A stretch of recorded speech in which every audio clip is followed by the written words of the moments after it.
तो भैया दिन के बज गए हैं 5:23 और रात भर में 8 से 10 घंटा लगातार काम करके मैंने यार फाइनली ये पीडीएफ बना ली है। अब इस पीडीएफ में यार पूरा 2011 के बाद से जितने भी आईआईटी के एग्जाम हुआ है, हमारा 2011 से तक का आईआईटी का एग्जाम और 13 के बाद जेईई मेंस के एग्जाम, उस सब में केमिस्ट्री को एनालाइज करके पूरी की पूरी केमिस्ट्री मैं आपके सामने इस समय खोल देने वाला हूँ। बिल्कुल ध्यान से आपको इस वीडियो को एंड तक सुनना है। अब उससे पहले आपको बता दूं, जेई केमिस्ट्री बाय अनअकैडमी नाम से चैनल है, वहां पर मैं आपके लिए फ्री में यार इनऑर्गेनिक केमिस्ट्री के लिए क्वेश्चन की सीरीज चला रहा हूं। आप वहां पर आके मेरी क्वेश्चन की सीरीज अटेंड कर सकते हैं। मैंने कुछ सेशंस वहां पर ऑलरेडी ले लिए, जिसका लिंक मैं डिस्क्रिप्शन और पिन कमेंट में डाल दूंगा। चलो यार वीडियो को स्टार्ट करते हैं। बेसिकली क्या है, प्रीवियस ईयर क्वेश्चंस के बेसिस पे, कहां से भैया, 2011 से लेके 2013 तक के तो आपके तुम्हारे आईआईटी के क्वेश्चंस, और 2013 के बाद से तुम्हारे जेई मेंस के क्वेश्चंस को देखते हुए मैंने हर टॉपिक के आगे, हर चैप्टर के आगे वो टॉपिक लिख दिए हैं, जहां से क्वेश्चंस आने की पॉसिबिलिटी सबसे ज्यादा हो रही है। अब ये वीडियो आपके लिए क्यों इंपॉर्टेंट है, क्योंकि आपने बहुत सारे ऐसे टॉपिक है जो अभी नहीं करे होंगे। तो भैया अगर केवल जैसे मान लो पर्टिकुलरली केमिकल बॉन्डिंग अगर आपने नहीं करा है, तो अगर आप ये 3 टॉपिक्स ही ढंग से कर लेते हो ना, तो आपके सवाल बनने की पॉसिबिलिटी बहुत ज्यादा है। तो कम समय में ज्यादा नंबर ऑफ चैप्टर्स आप निपटा पाओगे, और भैया वो जेई में स्पेसिफिकली आप वहां पर क्या कर रहे होगे, जेई में के क्वेश्चन भी आपके बेटर बन सकते हैं। अब यहाँ पे यार इस वीडियो के डिस्कशन को बिल्कुल ध्यान से आपको एंड तक सुनना है, बहुत मेहनत लगी इसको बनाने में, तो यार एंड तक तो सुन ही सकते हो। बाप सबसे पहले मैंने इनऑर्गेनिक केमिस्ट्री की बात करी इस पूरे पीडीएफ में, तो ये केमिकल बॉन्डिंग हो गया, shape and geometry, molecular orbital theory और हाइब्रिडाइजेशन, यहां से ही सवाल तीनों से बन रहे हैं। इसमें स्पेशली शेप एंड ज्योमेट्री और मॉलिक्यूलर ऑर्बिटल थ्योरी से सवाल ज्यादा बन रहे हैं। अब आपको बता दूं, अगर आप मेरे वन शॉट्स फॉलो कर रहे हो क्लास पाथ जेई चैनल पर, तो वहां पर मैंने केमिकल बॉन्डिंग के अलावा बाकी सब जितने भी चैप्टर्स हैं वो ऑलरेडी करा दिए हैं, तो उसका भी लिंक मैं डिस्क्रिप्शन में डाल दूंगा।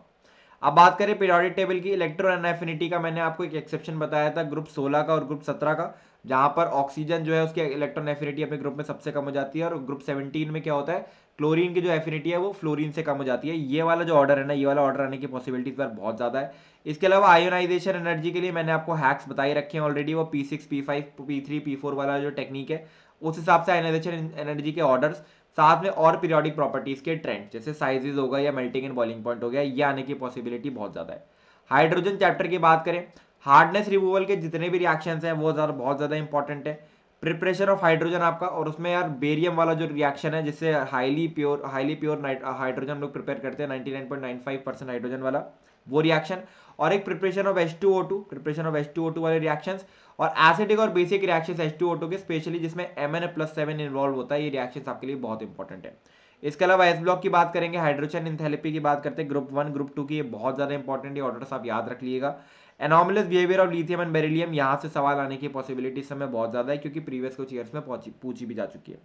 पी ब्लॉक 13-14 ग्रुप की बात करेंगे, बोरॉन के जो कंपाउंड्स इतने भी वहां पढ़ाए गए हैं, जैसे H3BO3 हो गया, या Na2B4O7 हो गया, बोरैक्स हो गया, इनऑर्गेनिक बेंजीन हो गया, इसका प्रिपरेशन साथ में इसका रिएक्शंस बहुत इंपॉर्टेंट है भैया, यहां से सवाल आ ही रहा है लगातार। ग्रुप 13 की बात करें, आयनाइजेशन एनर्जी का ऑर्डर हो गया, साइज का ऑर्डर हो गया, यहां से सवाल आ ही रहा है। और ग्रुप 14 में यार पर्टिकुलरली डायमंड और ग्रेफाइट से स्पेशली ये कि भैया इसकी हाइब्रिडाइजेशन sp3 होती है, इसकी sp2 होती है, ये सवाल इस बार पूछा जा सकता है। इसके बाद पी ब्लॉक ग्रुप 15 से लेके 18 तक की हम लोग बात करें, तो यहाँ पर बहुत सारी चीजें हैं। सबसे पहले ऑक्साइड्स ऑफ नाइट्रोजन से सवाल पूछा ही जाने वाला है, कि भैया एक तो इसका कलर, एक एसिडिक नेचर और न्यूट्रल नेचर, एक उसका भैया सॉलिड स्टेट का, एक गैसियस स्टेट का है, कि किसका है। जितने भी 5 ऑक्साइड्स हैं, NO हो गया, N2O हो गया, N2O4 हो गया, ये सब। साथ में ऑक्सो एसिड्स ऑफ फॉस्फोरस की हम लोग बात कर रहे हैं, उसके स्ट्रक्चर बहुत इंपॉर्टेंट है। PCl3 PCl5 HNO3 और NH3 की रिएक्शन बहुत ज्यादा इंपॉर्टेंट है, साथ में इसकी प्रिपरेशन भी बहुत इंपॉर्टेंट है। डिसप्रपोर्शनेशन रिएक्शन, HNO2 की, H3PO2 की, Fe2Cl2 की कई बार पूछी जा चुकी है और इस बार भी पूछी जाने वाली है। ओजोन के रिएक्शंस, और ओजोन के पर्टिकुलरली वो जब उसका जो नेसेंट ऑक्सीजन होता है वो सामने वाले कंपाउंड को ऑक्सीडाइज कर रहा हो, वाली यार रिएक्शन बहुत इंपॉर्टेंट है।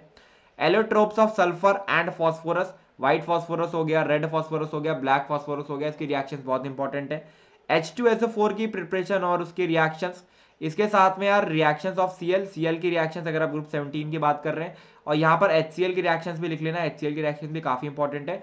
और अंत में यार ग्रुप 18 में Xe की जितनी भी रिएक्शंस है सब बहुत इंपॉर्टेंट है, और यहां से सवाल आने की पॉसिबिलिटी सबसे ज्यादा है। DF ब्लॉक की बात करें, इसमें KMNO4 और K2Cr2O7 की पूरी केमिस्ट्री, यानी इसमें रिएक्शंस और प्रिपरेशन बहुत इंपॉर्टेंट है। और यहाँ पर मैंने 4 पॉइंट लिख रखे हैं, एक तो साइज, आयोनाइजेशन एनर्जी हो गया, और colour and atomisation energy D block के। इन ऑर्डर्स की बहुत ज्यादा इंपॉर्टेंस है, क्योंकि यार ये इरेगुलर ऑर्डर्स हैं, तो किसकी सबसे ज्यादा होती है, किसकी सबसे कम होती है, ये बहुत इंपॉर्टेंट है। यहाँ पर आप एक मेल्टिंग पॉइंट भी और लिख लेना, और स्पेशली वो याद करना कि मेल्टिंग पॉइंट अपने अपने पर्टिकुलर ट्रांजिशन सीरीज में 3D 4D 5D में किसका सबसे ज्यादा होता है। अंत में F block general physical properties आपके लिए इंपॉर्टेंट है, ये छोटा सा पोर्शन है, आप यहाँ से करके जा सकते हो, ठीक है। मेटलर्जी में इलिंगम डायग्राम हो गया, फ्लोथ फ्लोटेशन प्रॉपर्टी हो गई, मेटलर्जी हो गया किसका, गोल्ड का, आयरन का और कॉपर का, ये सबसे ज्यादा इंपॉर्टेंट है इस समय। रोस्टिंग कैल्सिनेशन के प्रोसेसेस और सारे के सारे ओर्स आपको याद होने चाहिए। Coordination compound, shape hybridisation, magnetic nature काफी समय से पूछा जा रहा है। आइसोमेरिज्म के क्वेश्चंस और स्टीरियो आइसोमेरिज्म के क्वेश्चंस काफी समय से आ रहे हैं। यही दो टॉपिक अगर आप पूरा चैप्टर भी छोड़ के जा रहे हो, ये टॉपिक अगर आप कर जाते हो, तो आपका पूरा का पूरा कोऑर्डिनेशन कंपाउंड बन जाता है।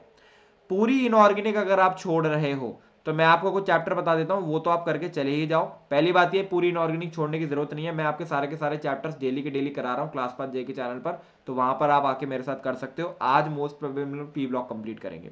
तो अगर आप चाहते हो कि इजी इजी चैप्टर्स मेरे को बता दो, सबसे पहले यार हाइड्रोजन का चैप्टर +4 आपको देगा, एस ब्लॉक का चैप्टर आपको +4 देगा, मैं इजी वाले बता रहा हूँ अभी आपको। पी ब्लॉक ये आपको +4 देगा, जो कि बहुत ही निहायती आसान है, ठीक है। ऊपर पीरियोडिक टेबल भी आपका क्या है, निहायती आसान है भाई, इसमें कुछ भी कठिन नहीं है। इसके अलावा अगर आप नीचे मूव करते हो, मेटलर्जी निहायती आसान है। कोऑर्डिनेशन कंपाउंड अगर छोड़ रहे हो तो ये दो टॉपिक्स कर जाना। अब फिजिकल की तरफ बढ़ जाते हैं।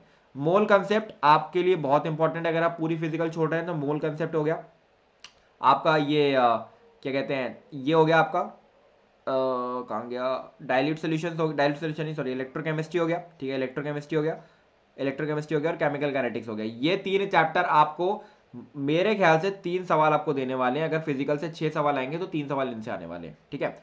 मोल कंसेप्ट की बात करें, लिमिटिंग रिएजेंट के क्वेश्चंस हो गए, सिंपल स्टोइशियोमेट्री इक्वेशन लिख के कैलकुलेशन हो गया, और एक मोलैरिटी के रिलेशंस और साथ में इसके कैलकुलेशन हो गए। इसके बाहर मोल कंसेप्ट में सवाल नहीं जाएगा।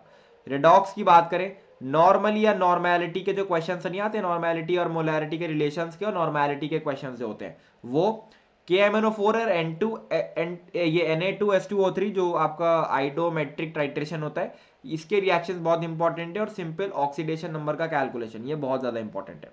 इसके अलावा एटॉमिक स्ट्रक्चर चैप्टर पर आ जाते हैं। बोहर एटॉमिक मॉडल हो गया, फोटो इलेक्ट्रिक इफेक्ट हो गया, स्पेशली फोटो इलेक्ट्रिक इफेक्ट और डी ब्रॉगली वेवलेंथ के कैलकुलेशन वाले क्वेश्चंस बहुत इंपॉर्टेंट है। और क्वांटम नंबर हो गया, जब आप लास्ट में आ जाते हो तो क्वांटम नंबर के कैलकुलेशंस, ठीक है। गैसियस स्टेट, आइडियल और रियल गैस इक्वेशन, ये वैसे भी आपका कम आने वाला है, ठीक है। तो इसमें अगर आप आइडियल गैस इक्वेशन भी लिख पा रहे हो, PV = nRT, और रियल गैस इक्वेशन में A और B को कैसे कैलकुलेट करा जाता है वो, और साथ में जो जनरल इनके ग्राफ्स होते हैं, P वर्सेस V का ग्राफ, V वर्सेस T का ग्राफ, वो ग्राफ आपको अच्छे से आना चाहिए। और कंप्रेसिबिलिटी, ये पोर्शन अगर आप अच्छे से करके करेंगे तो गैसियस स्टेट आपका हो गया। केमिकल इक्विलिब्रियम, ज्यादातर बच्चे का वीक होता है, तो भैया तुम सिंपली एक तो KQ का कैलकुलेशन सीख लो, एक ली चांडियर प्रिंसिपल सीख लो। अगर ये भी नहीं सीख पा रहे हो तो एक काम करो, KC और KP का एक छोटा सा रिलेशन होता है, ये सीख लो, इस पे बहुत सवाल आते हैं। सिमिलरली आयनिक इक्विलिब्रियम की बात करें, solubility product is the most important topic in ionic equilibrium right now. PH का कैलकुलेशन बहुत इंपॉर्टेंट है, सॉल्ट हाइड्रोलिसिस बहुत ज्यादा इंपॉर्टेंट है, ठीक है, लेकिन सबसे ज्यादा important solubility product. Thermodynamics and thermochemistry की बात करें, सबसे ज्यादा इंपॉर्टेंट इसमें यार फर्स्ट लॉ ऑफ थर्मोडायनेमिक्स है, ΔH ΔU ΔnRT वाला जो पूरा का पूरा रिलेशन है, वो बहुत ज्यादा इंपॉर्टेंट है आपका। इसके अलावा आइसोथर्मल और एडियाबैटिक प्रोसेसेस के ग्राफ और इनके रिएक्शंस जो होते हैं ना, रिएक्शन नहीं सॉरी, इनके जो इक्वेशंस होते हैं, रिएक्शन क्या हो गया, इक्वेशंस होते हैं, वो बहुत ज्यादा इंपॉर्टेंट है। इसके अलावा अगर आप थर्मोकेमिस्ट्री की बात करोगे, एक ही चीज है हेस लॉ, और इसी पे सवाल कई बार बन चुका है, तो हेस लॉ आपका बहुत इंपॉर्टेंट है। अगर पूरा थर्मोडायनेमिक्स छोड़ जा रहे हो तो थर्मोकेमिस्ट्री का हेस लॉ तो कर ही जाना, ठीक है। इसके अलावा सॉलिड स्टेट अगर आप छोड़ना चाहते हो तो छोड़ सकते हो, पूरा का पूरा अगर छोड़ जा रहे हो तो बस दो काम कर जाओ, एक तो डेंसिटी का कैलकुलेशन सिंपल सा है, एक फॉर्मूला है बस सिंपल सा, और एक डिफेक्ट्स जितने भी है वो डिफेक्ट्स एक बार कर जाओ, बस ये दो पोर्शन अगर आप कर जाते हो तो आपका सॉलिड स्टेट हो गया।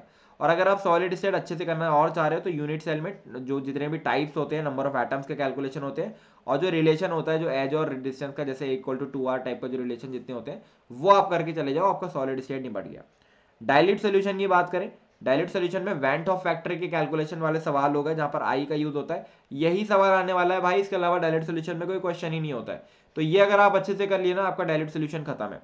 इलेक्ट्रोकेमिस्ट्री, नर्स्ट इक्वेशन से सवाल भाई, Nernst equation of Faraday first law, बस यहीं से ही सवाल आ रहे हैं, फैराडेस लॉ से और नर्स्ट इक्वेशन से। इसके अलावा सवाल ही नहीं गया है पिछले 10 साल में, मैंने कोई थियोरिटिकल सवाल भी इसके बाहर देखा ही नहीं भाई। ठीक है, तो अगर आप इलेक्ट्रोकेमिस्ट्री कर रहे हो तो इन दोनों पे आपकी पकड़ अच्छी होनी चाहिए। केमिकल काइनेटिक्स की बात करें, फर्स्ट ऑर्डर इक्वेशन और हाफ लाइफ कैलकुलेशन पे इतना ढेर सवाल बढ़ा हुआ है, कम से कम 90% सवाल इसी से आता है। इसके अलावा बाकी 10% सवाल अरेनियस इक्वेशन से, वो ई इक्वल टू जो वाला जो रिलेशन है वहां से आ जाता है। सरफेस केमिस्ट्री की बात करें, कोलॉइडल सोल्यूशन की प्रॉपर्टीज हो गई, ठीक है, ये डायरेक्टली आपको एनसीईआरटी से रीड करना है, डायरेक्टली आपको एनसीईआरटी से रीड करना है, मैं आपको रीड करा भी दूंगा। इसके अलावा भैया सवाल पता है कहाँ से आ रहे हैं, मैं तुम्हें एक चीज दिखाता हूँ।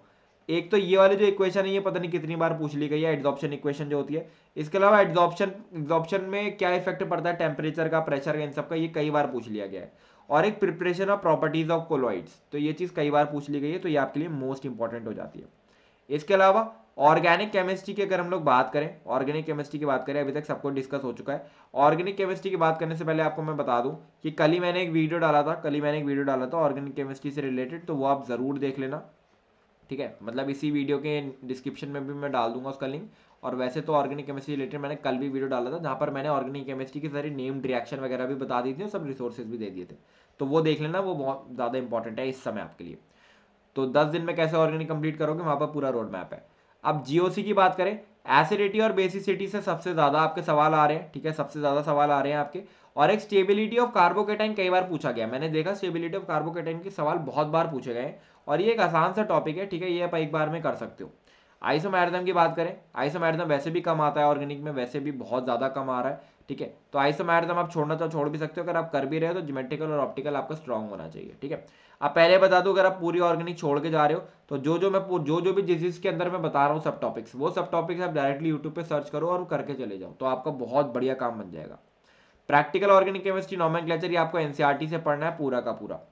एल्केन एल्कीन एल्काइन की बात करें, वुड्स रिएक्शन हो गया, कोलबेल इलेक्ट्रोलाइसिस हो गया, बहुत इंपॉर्टेंट है, डायरेक्टली अगर एनसीईआरटी से भी कर लेते हो तो भैया आपके सवाल बन जाएंगे इन दो टॉपिक से। इसके अलावा एडिशन ऑफ हेलोजिन हो गया एल्कीन एल्कीन और एल्काइन में, ठीक है। एडिशन ऑफ Br2 हो गया, ओजोनोलिसिस के रिएक्शन हो गए, ब्रोमीन वाटर के रिएक्शन हो गया एल्कीन और एल्काइन पे, और एक एडिशन ऑफ HBr, ये बहुत ज्यादा इंपॉर्टेंट है। इसमें मैं आपको एक चीज और बता दूं, एक तो ओजोनोलाइसिस का रिएक्शन बहुत बार पूछा गया है, एक ब्रोमीन वाटर के रिएक्शन बहुत बार पूछे गए हैं एल्कीन एल्काइन एल्काइन में, ठीक है, तो ये आप करके चले जाओ। हेलो एल्केन्स की बात करें, हेलो एल्केन्स हेलो एरियंस की, SN1 SN2 E1 E2 और इसमें EICB भी जोड़ लो, EICB भी जोड़ लो। ये सभी रिएक्शंस एनसीईआरटी लेवल पे करके जा रहे हो, वेल एंड गुड, मजा आ जाएगा, सवाल एक बन के आ जाएगा यहाँ से। फ्रैंकलैंड रिएक्शन हो गया, स्वार्ट्स रिएक्शन हो गया, फिंगस्टेल रिएक्शन हो गया, ये सारी की सारी रिएक्शंस आपको बाय हार्ट लर्न करनी पड़ेंगी। और मैंने ऑलरेडी यार नेम्ड रिएक्शन की PDF दे ही रखी है आपको प्रीवियस वीडियो में, तो वो आप देख लेना, ठीक है। एल्कोहल फिनोल की बात करें, एक तो सबसे ज्यादा इंपॉर्टेंट चीज यहाँ पर HI H2SO4 और HBr का addition on alcohol as well as on ether, कई बार पूछा गया। प्रिपरेशन इसके सब पढ़ के चले जाओगे आप एनसीईआरटी लेवल पे। विलियमसन सिंथेसिस काफी इंपॉर्टेंट, और इसके अलावा इसके जितने भी टेस्ट हैं एनसीईआरटी लेवल पर आप पढ़ के जाएंगे। एल्डिहाइड कीटोन, एक तो सारे के सारे टेस्ट। इसके अलावा ऑक्सीडेशन एंड रिडक्शन रिएक्शंस बहुत ज्यादा इंपॉर्टेंट। ऑक्सीडेशन रिडक्शन रिएक्शन में स्ट्रांगली रिकमेंडेड +4 सीरीज चल रही है फास्ट एंड स्टूडियस में, अजय भैया आपको करा रहे हैं, वहां पर उन्होंने ऑक्सीडेशन और रिडक्शन रिएक्शंस बहुत अच्छे लेवल पे पढ़ाई है, तो वहां से आप कर सकते हो। न्यूक्लियोफिलिक एडिशन रिएक्शंस, ठीक है, ये भी अजय भैया ने वैसे ले रखी है, बट न्यूक्लियोफिलिक एडिशन रिएक्शंस भी सबके पास बहुत ज्यादा इंपॉर्टेंट है। और साथ में टॉलेंस रिएजेंट, अब ये टॉलेंस एजेंट वैसे तो ऑक्सीडेशन की तरह ही काम करता है, तो ऑक्सीडाइजिंग एजेंट में कवर कर लिया जाता है, बट एज अ टेस्ट भी आपको पढ़ना है। और सारे के सारे कंडेंसेशन, बहुत सारे कंडेंसेशन होते हैं, और मोस्ट इंपॉर्टेंट एल्डोल आपका कंडेंसेशन एंड कैनिज़ारो रिएक्शन, ये रिएक्शन तो भैया बहुत इंपॉर्टेंट है। अगर पूरा चैप्टर छोड़ जा रहे हो तो केवल ऑक्सीडेशन रिडक्शन रिएक्शन देख जाओ और एक एल्डोल और कैनिज़ारो कर जाओ, आपके 90% सवाल बन जाएंगे एल्कोहल फिनोल ईथर से। Carboxylic acid, HVZ reaction very important, ठीक है। रोजामंड रिएक्शन बहुत इंपॉर्टेंट है, गैब्रियल थर्माइट रिएक्शन बहुत इंपॉर्टेंट है, हीटिंग ऑफ कार्बोक्सिलिक एसिड बहुत इंपॉर्टेंट है। अगर ये सब भी नहीं हो पा रहा है तो एक HVZ जरूर पढ़ जाना, एक रोजामंड और गैब्रियल जो है एक बार देख जाना है कैसी, सवाल इसी से आ जाएगा आपका। अमाइंस की बात करें, अमाइंस की एक तो reduction of nitro alkanes, preparation of amines में आता है ये, Hofmann bromide degradation, carbon amine reaction, Hinsberg और कपलिंग रिएक्शन, इसके बाहर भाई अमाइंस जाना ही नहीं है मुझसे, आप तुम लिख के ले लो। और अगर तुम्हारा एनसीईआरटी लेवल पे भी प्रिपेयर है ना ये पांचों टॉपिक, तो भैया तुम्हारे +4 मार्क्स कंफर्म होने के चांस बहुत ज्यादा है, ठीक है। तो आपका एनसीईआरटी लेवल पे भी अगर प्रिपेयर है तो एरोमेटिक कंपाउंड में तो यार देखो EAS रिएक्शन हो गया एक आपका, और एक आपके जितने भी रीमर टीमर रिएक्शन हो गया, तो ये आपके इंपॉर्टेंट है। वैसे तो एरोमेटिक कंपाउंड क्या होता है कि आप साथ साथ में करते चल रहे हो ना, जैसे हेलो एल्केन्स में हेलो एरियंस डिस्कस हो जाता है, कार्बोक्सिलिक एसिड में बेंजोइक एसिड डिस्कस हो जाता है। ऐसे करते करते वो चीज़ें डिस्कस हो जाती हैं ज़्यादातर एरोमेटिक कंपाउंड की। पॉलीमर आपको यार कंप्लीटली पढ़ना पड़ेगा पूरा का पूरा एनसीईआरटी से, ठीक है। इसमें कोई भी मैं नहीं बोलूँगा कुछ भी इंपॉर्टेंट है, कुछ भी नहीं है, पूरा का पूरा एनसीईआरटी से पढ़ना पड़ेगा, मैं पढ़ा भी दूंगा आपको। बायोमोलिक्यूल, कार्बोहाइड्रेट के स्ट्रक्चर्स बहुत ज़्यादा इंपॉर्टेंट है, साथ में अमीनो एसिड्स बात का टॉपिक है, इससे कई बार सवाल पूछा जा रहा है और बहुत बार पूछा जा चुका है, बहुत ज़्यादा इंपॉर्टेंट है। एनसीईआरटी से केवल आपको पढ़ना है, एनसीईआरटी के बाहर जाना नहीं है। केमिस्ट्री इन एवरीडे लाइफ और इन्वायरमेंटल केमिस्ट्री पूरी की पूरी एनसीईआरटी से आपको पढ़ना है, राइट। आपके पास अभी 10 दिन बचे हुए हैं, जो भी टॉपिक आप छोड़ के जा रहे हो उस टॉपिक की जिस जो जो भी मैंने इंपॉर्टेंट सब टॉपिक्स बताए इसमें, इस पूरी की पूरी पीडीएफ में, जो कि आपको डिस्क्रिप्शन में मिल जाएगी, तो इस पीडीएफ में जो जो भी इंपॉर्टेंट सब टॉपिक्स बताए, इंपॉर्टेंट सब टॉपिक्स, ठीक है, इंपॉर्टेंट सब टॉपिक्स बताए, ये सभी इंपॉर्टेंट सब टॉपिक्स तो आप कर जाना अपने छोड़े हुए चैप्टर्स के भी। अगर छोड़े हुए चैप्टर्स के सभी इंपॉर्टेंट सब टॉपिक्स आप कर गए, आपका पूरा का पूरा काम हो जाता है। क्या एकदम चीज क्लियर हो गई है? आई होप क्लियर हो गई होगी। खत्म कर लेते हैं वीडियो को, सब्सक्राइब कर लो, बहुत मेहनत लगी इसको बनाने में। This is all from my side, संकल्प जौहरी साइनिंग ऑफ।